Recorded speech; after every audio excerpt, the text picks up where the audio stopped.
Because recently I got to play my first game of the year with my all-gay, all-Asian curling team. Yeah, our team is called Rice on Ice. And now each member of the team represents a different Asian country. So on the back of our uniforms, instead of using our real names, we're going by our country names. So my Filipino friend is going to be Phil. My Korean friend's going to be Corey. I was born in Thailand, so my name will be Tyler. And our Pakistani friend, we're going to call him Stan.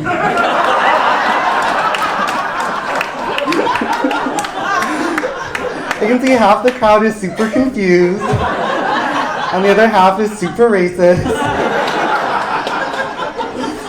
But that's okay, like that's why we started Rice on Ice in the first place, right? Was to promote unity and acceptance toward all Asians. And our messaging was working so well that after our first game, we had this like super butch, older straight white guy come up and he was like, damn, nobody's ever made me wish I was gay and Asian before. You guys make it look super fun. And he was totally right, we're having a lot of fun. We were even recently approached by a film company who wanted to document our journey together this year. Yeah, we're super excited. So to fund the documentary, we applied for a government grant that's awarded to Canadian filmmakers from underrepresented communities. But surprisingly, our application was rejected because I discovered that in Ontario, Asians no longer qualify as racialized minorities. What? Yeah, we've been delisted.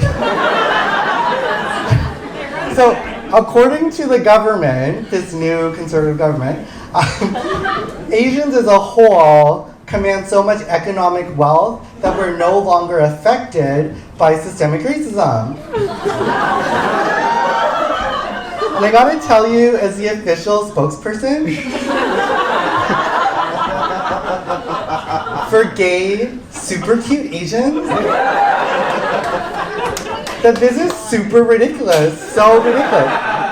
Like, Asians are so underrepresented in media that when I was growing up, the only yellow family on TV was The Simpsons. How can anybody in Toronto try and tell me that Asians aren't affected by racism? Like, I moved here in 2003 in the middle of the SARS crisis. Yeah, remember that shit? Yeah. Every Asian remembers it, I can tell you that much, scarred for life. The entire city was on lockdown and everybody was terrified of Asians. For the first 5 years that I lived in Toronto, anytime I wanted extra space on the subway, I would just start coughing. You better believe everybody ran to the other side of the train. And now, because of this unfortunate situation and how Asians were being treated, there's a lot of Asians who were trying to hide their identity. Like, they were changing their names and doing everything they could to distance themselves from their heritage. Like, there's a group of Asians in Toronto who are terrified they're gonna find out that they're Asian. Yeah, the first Chinese guy I met in Toronto was named Jose.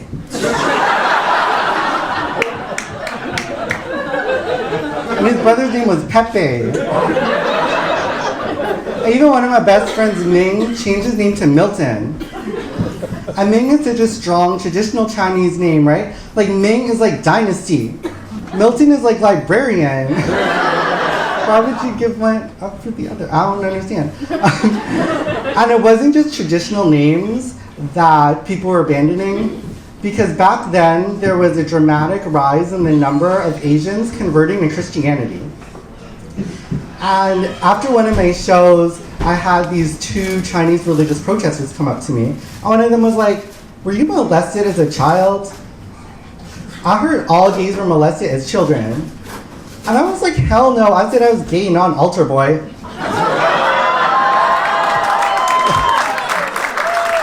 Like, I think you're projecting your church problems onto me. And they were like, you really shouldn't speak like that. Jesus died for your sins. I was like, bitch, please. Jesus never came to China.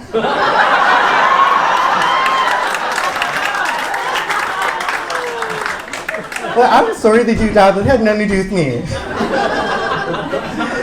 And back then, it wasn't just religious protesters who wouldn't leave me alone. Because when I moved to Toronto 15 years ago, I was in my early 20s, and I discovered I had a magical power over old white guys over 40.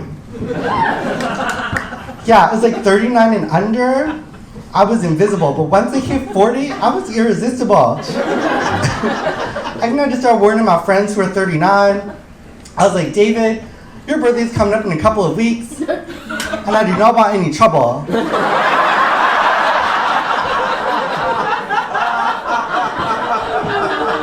Sure thing, 2 weeks later, I was beating the horny bitch off of my ass. It made me so angry, I decided I was not going to take it lying down anymore. Thank you, everybody. I'm Vong.